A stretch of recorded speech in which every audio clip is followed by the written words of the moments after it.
मत पूछ मेरे महबूब सनम, तुझे कितना प्यार मैं करता हूँ।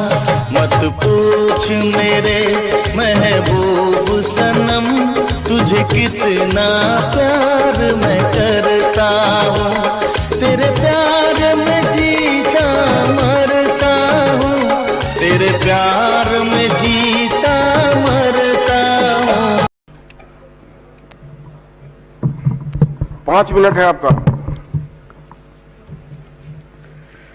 सभापति महोदय, आपने मुझे एक महत्वपूर्ण विषय पर बोलने का अवसर दिया है, इसके लिए मैं आपके प्रति आभार अभिव्यक्त करता हूं।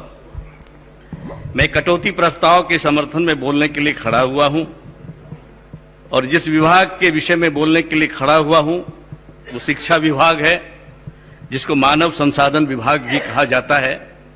और सच यही है कि मानव संसाधन विकास और विभाग के माध्यम से ऐसी शिक्षा, ऐसी दीक्षा मिले जिससे कि यहाँ के नौजवानों को रोजगार मिले। लेकिन मुझको लगता है कि 15-20 वर्षों में इस व्यवस्था में कोई आमूलचूल परिवर्तन नहीं हुआ, बल्कि ऐसी है जिससे कि बेरोजगारी और बढ़ रही है। पूज्य बापू महात्मा गांधी ने कहा था कि करोड़ों लोगों का निरक्षर रहना इस देश के लिए कलंक और अभिशाप है, इससे मुक्ति पानी ही होगी। लेकिन दुर्भाग्य है, और मैं भारी मन से कहना चाहता हूं कि व्यवस्था इतनी चरमरा गई है कि आज गांव में जो सरकारी विद्यालय है, चूंकि मैं ग्रामीण क्षेत्रों से आता हूं, मैंने नजदीक से देखा है, वहां अगर 100 बच्चे प्रथम वर्ग में एडमिशन लेते हैं तो वो हाई स्कूल जाते जाते 48% बच्चे स्कूल छोड़ देते हैं। थपथपा रहे थे पीठ अपनी, सत्ता पक्ष के कुछ माननीय सदस्य कह रहे थे कि हमने वहां साइकिल की व्यवस्था की है, पोशाक की व्यवस्था की है। मैं उसका विरोधी नहीं हूं, मैं कहता हूं कि और 2-3 साइकिल दी जाए, पोशाक की भी और बढ़ोतरी कर दी जाए। कुछ लोग कह रहे थे कि भोजन की व्यवस्था हुई है, अब नाश्ते की व्यवस्था होगी। मैं इसका विरोधी नहीं हूं, मैं कहता हूं कि नाश्ते के साथ दाल में 1 चम्मच घी भी दिया जाए। लेकिन मकसद क्या है इसका? इसका मकसद, इसका उद्देश्य तो यह था कि जब बच्चे को खुराक मिलेगी, उन गरीब बच्चों के मां बाप के पास वो औकात नहीं है कि वो बच्चे को लंच पैकेट दे सके, तो वो स्कूल जाएगा, वहां भोजन करेगा, नाश्ता करेगा, उसको समुचित शिक्षा मिलेगी और जिसके चलते उसका भविष्य उज्जवल होगा। आज सरकारी स्कूल में किसके बच्चे पढ़ते हैं? जो निरीह हैं, जो निसहाय हैं, जो गरीब हैं, जो मजदूर हैं, जो रिक्शा चालक हैं, जो ठेला चालक हैं, जो किराना की दुकान चलाते हैं, जो खेतों में कुदाल चलाते हैं, उसके बच्चे पढ़ते हैं। आह लगती है, हीन भावना पैदा होती है जब सरकारी स्कूल के बगल में प्राइवेट स्कूल है। मुझे दुख होता है कि आज 35 से 40 हजार प्राइवेट स्कूल खुल गए और वैसे जगह खुल गए जहां सरकारी विद्यालय।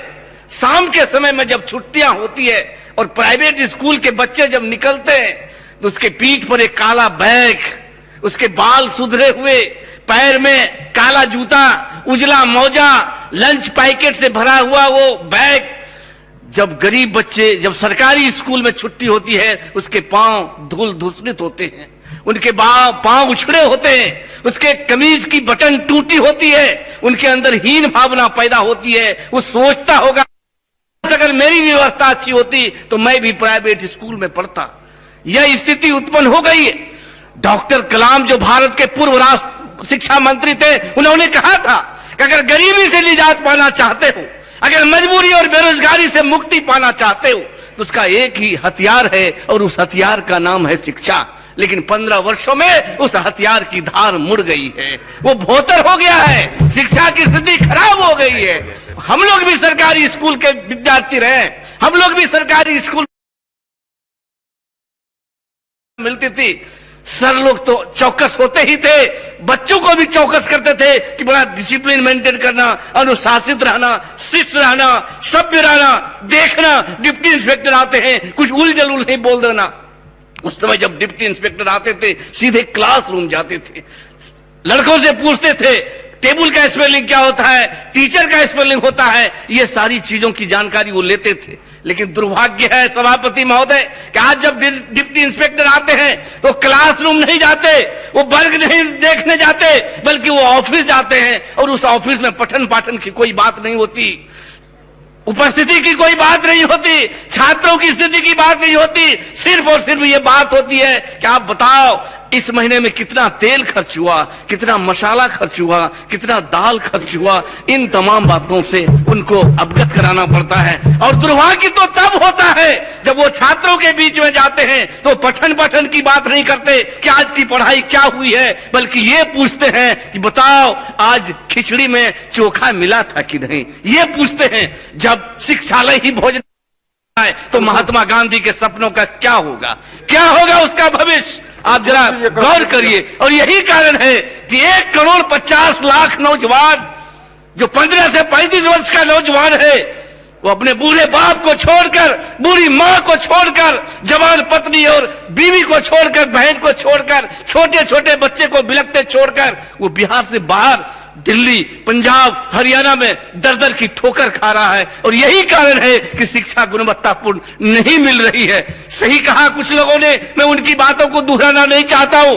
हमारे क्षेत्र में एक जेठौर उच्च विद्यालय है जिसके विषय में मैंने पूर्व में भी शिक्षा मंत्री को इन बातों से अवगत कराया था। उन्होंने आश्वासन दिया था कि अगले वित्तीय वर्ष में इसके विकास में योगदान होगा, लेकिन दुख के साथ कहना पड़ता है कि आज तक कोई पहल नहीं हुआ। इसलिए मैं शिक्षा मंत्री से भी आग्रह करना चाहूंगा कि थोड़ा आप गंभीरता से इसको देखिए।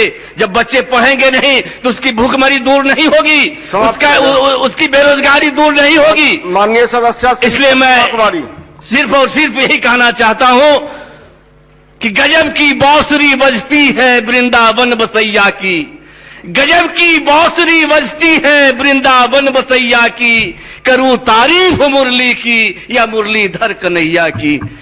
सरकार अभी व्यवस्था यही है, किसकी तारीफ किया जाए। आपने मुझको समय दिया है, बहुत बहुत धन्यवाद।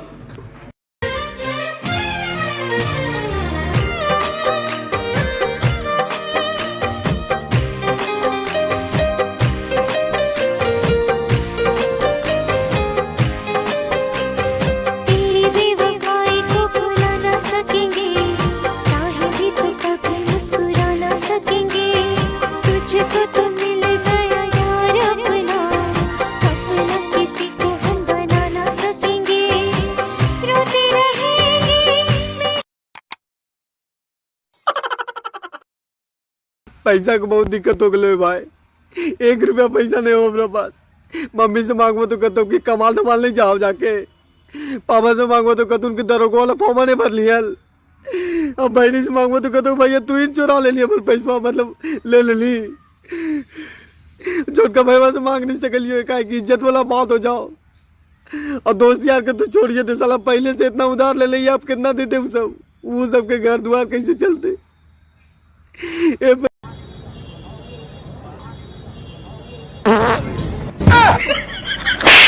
哎呦我的妈！